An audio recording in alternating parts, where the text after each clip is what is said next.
My wife cried because she was cruel to me. Still haven't been able to stop thinking about it. Witness our heartfelt fight to heal, rebuild trust, and find hope in the darkness.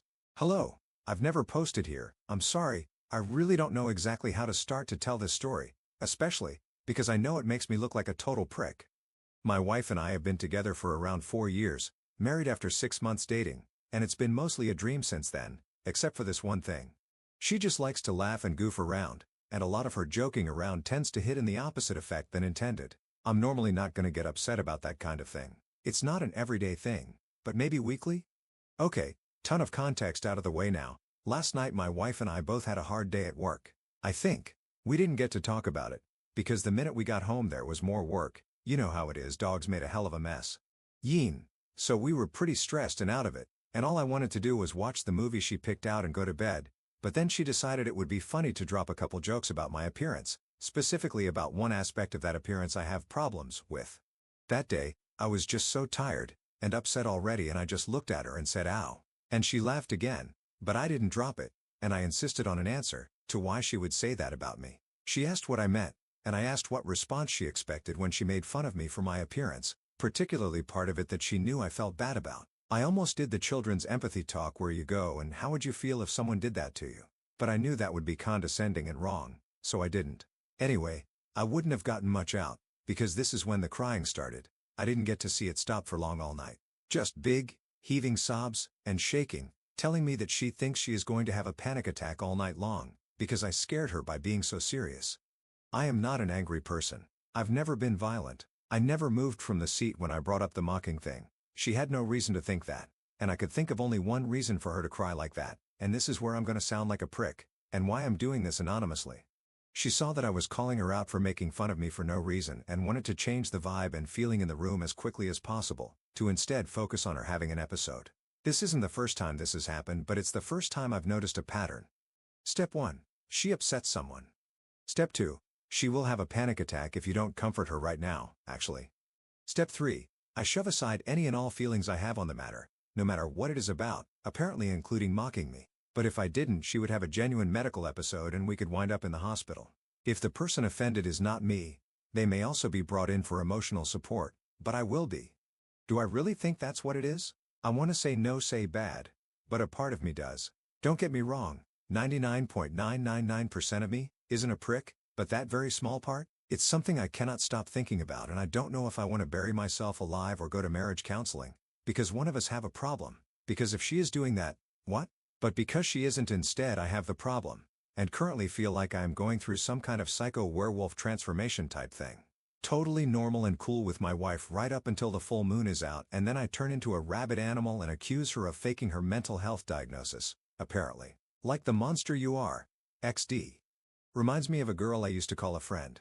They could always dish it out. No breaks. The moment they're called out on it, they're a victim. If you feel this works for you, that's your business. But I don't talk to that girl anymore. There is nothing worse than to find out how alone you are, you in a room with another person you thought you could speak to and be understood by, and psyching yourself out of judging, quite fairly and justifiably, someone who refuses to acknowledge the most basic feelings you have is a bad move for yourself. She hurt you. You tried to address it. She didn't want to stick around for anything further, so she checked out. That's the facts. Crying works on empathetic people because it signals that things have gone too far, that some harm has taken place, and that you should stop whatever you're doing. But what you're doing is defending yourself in a civilized way. You're the hurt one, and the only one that should have stopped and needs to stop is her. That's nothing you should be second guessing. Quick_scheme 3120. I knew a girl like this too. She called my friend a fucking bitch, and when I tried to get the true story from her, she made herself the victim and was cruel to me to win the argument. We caught her stealing people's things on multiple occasions. Someone put a note up about their food not being communal, and she sent them huge paragraphs about uncalled for passive aggression and her low blood sugar. Marriage is far more complicated than a housemate. I don't talk to that girl anymore, but I believe everyone has the capacity to change. Op's wife is 100% trying to manipulate the situation to make herself the victim after realizing she was a complete dick to her husband. That would be a deal breaker for me. If OP wants to fix things, he has to address this toxic and manipulative behavior from his wife, demand she go to therapy, and lay out major boundaries. The cruel comments are something that can be stopped immediately. If she does make one, but is aware that it's cruel after and apologizes without a fucking panic attack, then she has shown she is willing to change. Therapy takes a while, so of course understandings must be made there. But the cruel comments? Lay that boundary down now. OP. It's not like she can't change and stop that today, if she wants. Tasty_donut_ 9226. I went straight to she's trying to manipulate the situation. Absolutely manipulative, I think, aside from being cruel. And this here. Because this is when the crying started, I didn't get to see it stop for long all night. Just big, heaving sobs, and shaking, telling me that she thinks she is going to have a panic attack all night long, because I scared her by being so serious. ELP is going to end up getting accused of abuse himself if he is not careful. Please believe it, your wife behaving that way should be unacceptable to you. That is not the behavior of a loving partner. Of someone who respects you. She is being a bully, aside from dramatic, but then turning it around to make you feel like the villain of the piece. It is a load of BS. Do not fall for it. Yo-yo_ma86. This 100% this is emotional manipulation and abuse. Absolutely absurd. I couldn't handle this. Judgment, NTA. Update, 8 months later. So I didn't think I would update, because after we talked about my thoughts on the issue, it was an even bigger panic attack and sobbing and asking if I thought she was evil and all this other stuff that made me feel like a devil incarnate forever, even beginning to doubt her. We went back to the usual and I had to deal with more of it. I didn't mention in the last one, but this issue she had didn't just apply to me. It was for everyone and everything that could upset her, and no matter what therapy or meds she was prescribed, it did nothing at all. It wore me down so bad I was sleeping badly and just about lost my job because I couldn't focus, because what if she had a panic attack at work? What if I wasn't there and she needed me? We had been genuinely talking about her quitting her job, at least until we found something that worked to combat the stress and anxiety she seemed to be feeling all the damn time.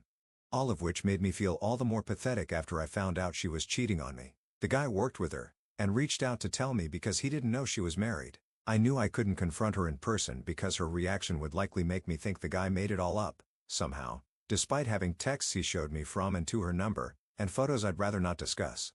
I just moved out and took my dog. Calm down, she never even liked him that much, hasn't asked about him once. Anyway, I texted her that I knew and was going to talk to a lawyer and asked that she did the same.